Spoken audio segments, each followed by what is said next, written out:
Hi, today we are going to be talking about lesson 10 limitations. Our standing or understanding of the universe is based on what we can see and we can measure. And this leads to obvious limitations. Why? Because if I can't see something, I can't measure it, right? If I can measure an invisible banana, right? And as we develop more capabilities of observe and measure, then we're gonna get an accurate picture of the existing universe. Um, and then scientific knowledge can be really good or it can be really bad. In recent history, we have seen examples of both, like the atomic bomb, but also great advances in medicine on the other hand. So to make these decisions, you need a moral guide, you need the Bible. And this is the standard we must have when we consider controversial matters. For the vocabulary today, we have biodegradable, that means something that it's capable of being broken down by bacteria. Cloning, it's the process of reproducing many identical organisms from pre-existing genes. DNA, that's that twisted strand of molecules in a cell nucleus at the center of the cell, containing genes and hereditary information that you get from your parents and you're going to pass to your children. Microbiology, the study of the cellular structure and of organisms and microorganisms. Pollution, the contamination of the earth, you know that. Okay, projections for science and technology. Technology and science are working to improve living conditions, and it's easy to see like where is science going and which good things it has, and then which problems that it has.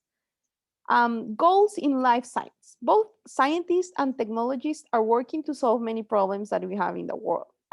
In the field of life science, we have interesting discoveries. Like one goal that science has is to cure cancer because we have some cures, but not like the ultimate cure for banishing cancer forever. And then advances in the science of microbiology, like tiny living things, has make us understand the basic life processes of the cell and the mechanisms of reproduction. And this shows so much complexity. For me, it's impossible to look at the cell and not believe in God. It's so complex. And then there's an area of research that has a lot of debate, that it's cloning. Because cloning, it deals with the reproduction of microbes, plants, living animals, and then possible human beings. And it has some beneficial uses, but it can be also be abused. And cloning, it's not creation. It's using like pre-existing things, and there's like an ethical line that it's really difficult.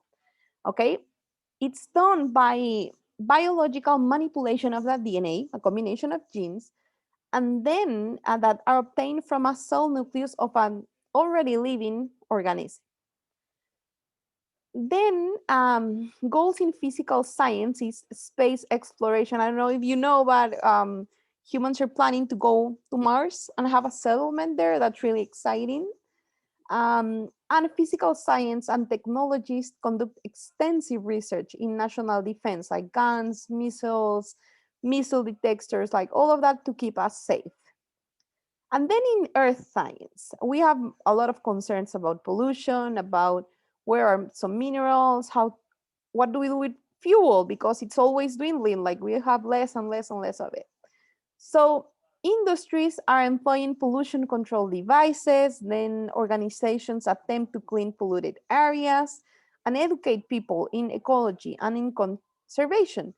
And then oil companies have to probe to look where's more oil, where's more natural gas, and all of that uses science.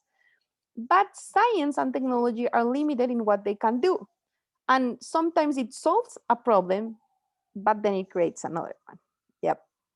Um, Society's needs. We have basic needs like food, water, shelter, like being safe in a place, and clothing. Okay. And as society has grown more complex, people have like more specific needs. They want more for their needs and wants. And as societies have grown, so technicians try to fulfill those demands. Okay. So right now, people want easier food to prepare because we're more busy than before.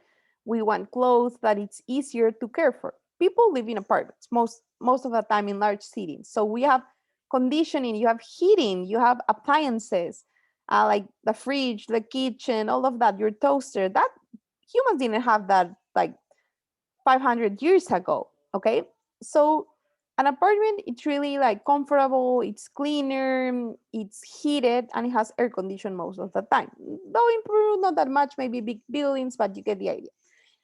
Okay, so people today also are interested in going to places, and we want to go fast. So we have planes, we have trucks, we have boats, we have motorcycles.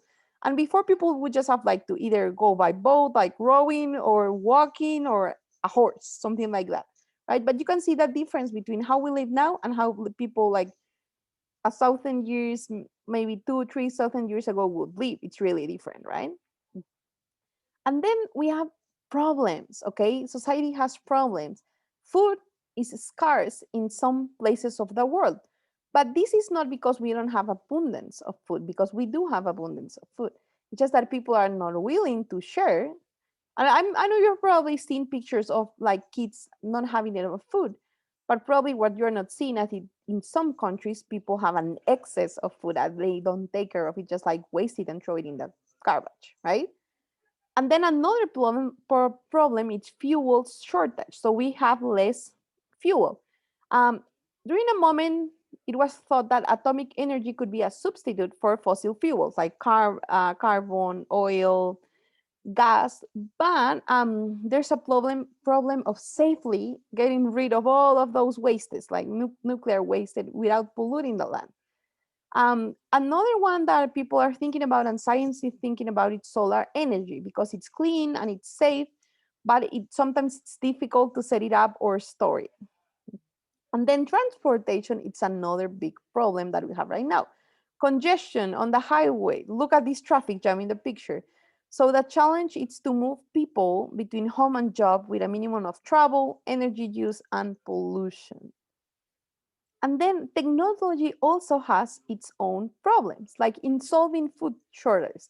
Technology has created more different types of food, but it created a problem because some artificial foods have a link to cancer.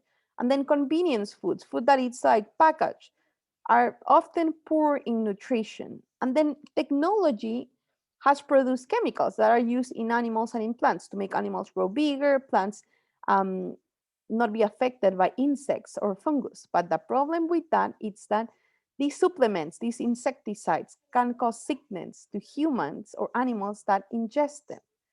And then another problem caused by technology is pollution. It pollutes air, water, land, sound to some degree. And then all of these problems, of course, can't be like blamed entirely on technology and industry. People are to blame too, because we haven't been thinking about God's creation and its creatures. And like it says in Luke 16:2, we're going to be held accountable for our part of taking care of what God has given us. Okay.